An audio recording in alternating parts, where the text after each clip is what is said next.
চিপাঝাৰত ভোগালী বিহুৰ লগত সংগতি ৰাখি অনুষ্ঠিত কৰা হ'ল এখন বিশেষ ফুটবল খেল।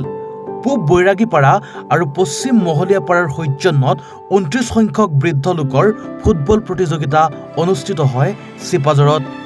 প্ৰতি বছৰে ভোগালী বিহুৰ লগত সংগতি ৰাখি অনুষ্ঠিত হোৱা ৭০ ঊৰ্ধৰ লোকৰ ফুটবল খেলখনৰ বাবে হেঁপাহেৰে ৰৈ থাকে স্থানীয় ৰাইজ।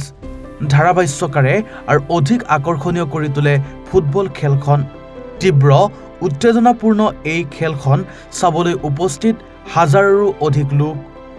চিপাঝাৰৰ পৰা আসলামউদ্দিন আহমেদৰ ৰিপৰ্ট, এনি ভাৰত 24।